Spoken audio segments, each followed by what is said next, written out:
Fala galera, eu sou o Caio Souza, professor de Filosofia e Sociologia. Na videoaula de hoje, nós daremos continuidade ao pensamento do sociólogo alemão Max Weber. Propriamente, nessa aula iremos falar sobre a teoria da dominação. Já falamos em videoaulas anteriores sobre o método de análise sociológica, que é um método compreensivo, e falamos também sobre tipos ideais, e também falamos sobre a ação social e suas 4 ramificações. Na aula de hoje nós iremos falar sobre a teoria da dominação. O que seria a teoria da dominação?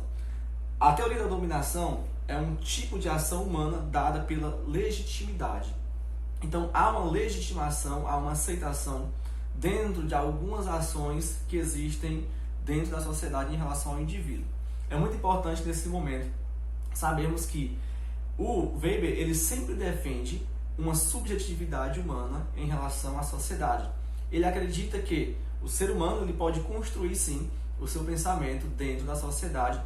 Como já vimos na videoaula passada, esse tipo de pensamento se difere, por exemplo, do pensamento do sociólogo francês Émile Durkheim.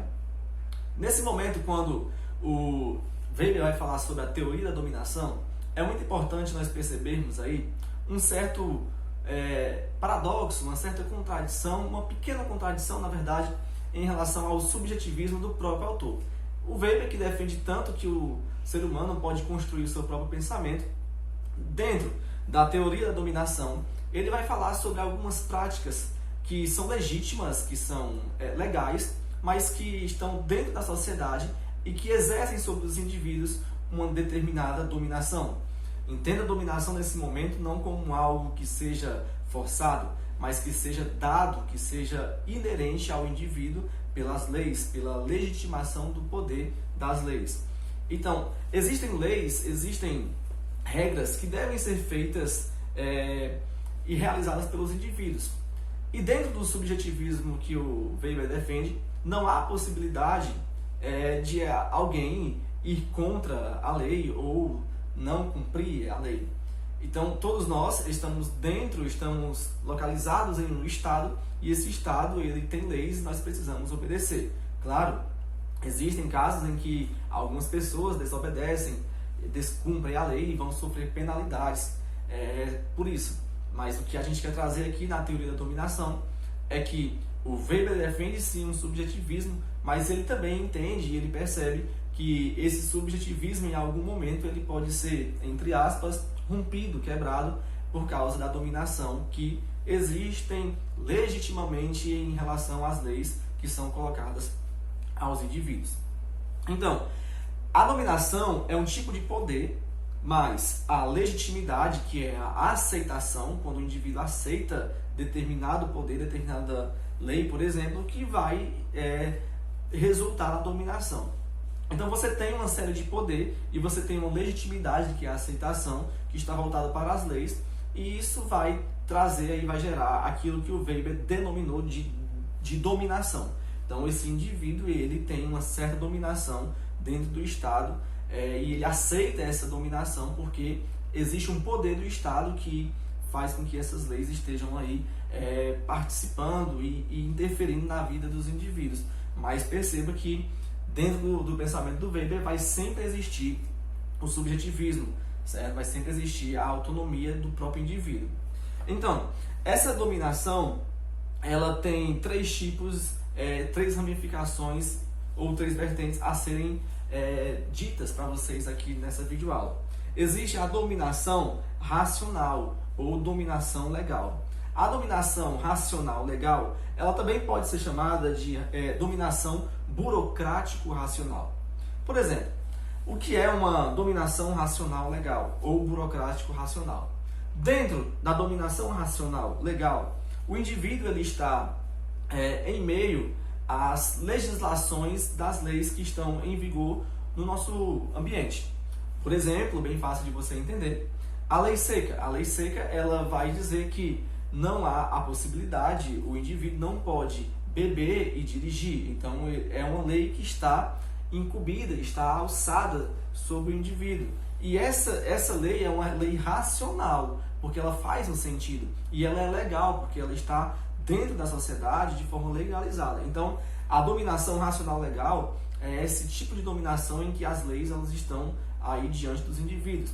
Um outro exemplo é a questão da obrigatoriedade de se votar. As pessoas elas votam e aquelas pessoas que deixam de votar elas vão pagar uma pequena multa, né? Então há ali um tipo de dominação que faz com que as pessoas sejam forçadas ou levadas a votarem. Então esse é o tipo de dominação racional legal. Um outro tipo de dominação é a dominação tradicional, que é dada à sociedade pela tradição.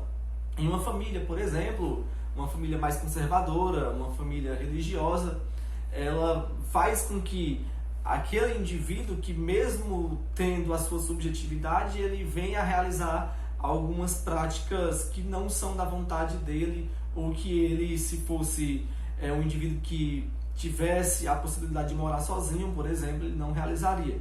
Então, quando você está dentro de uma sala de aula, você precisa tradicionalmente respeitar o professor, respeitar a autoridade do professor. Então isso aí é um tipo de dominação tradicional. Então você respeita o professor e a sua subjetividade continua, mas é incumbido, é colocado a você que você faça esse tipo de prática. Então é de fato aí uma dominação tradicional. E tem também o tipo de dominação mais curiosa que o Weber traz, que é a dominação carismática. A dominação carismática, ela diz respeito à atribuição de poder mágico a alguém, um tipo de devoção afetiva a alguém. Como é que funciona? Você tem a sua subjetividade, mas em dado momento você tem algum tipo de devoção, algum tipo de poder mágico que é colocado a alguém e você passa a admirar aquela pessoa. Um grande exemplo, nós podemos citar aqui o Bolsonaro, por exemplo, o presidente da República. Ele tem admiradores, ele tem pessoas que votam nele simplesmente pelo fato de uma devoção àquilo que ele fala, àquilo que ele expressa. E esse tipo de devoção é gerado pela pessoa em questão no momento em que ela difere algum tipo de discurso. Geralmente esse discurso é gerado para todas as classes, não apenas para os pobres ou para os ricos, mas ele atinge uma totalidade. Então ele alcança várias pessoas e essas pessoas passam a, entre aspas, admirar o pensamento, o posicionamento daquela pessoa, e aí acaba que esse indivíduo ele venera, ele é devoto do pensamento daquele indivíduo.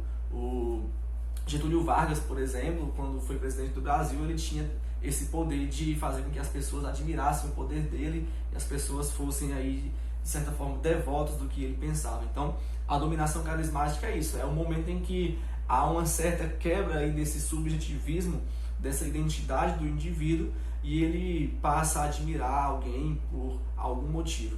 Então, esses são os três tipos de dominação: a dominação racional legal, a dominação tradicional e a dominação carismática. Esse foi o tema da aula de hoje. Qualquer dúvida vocês podem estar perguntando aqui nos comentários. Um abraço para vocês, até a próxima e foco nos estudos.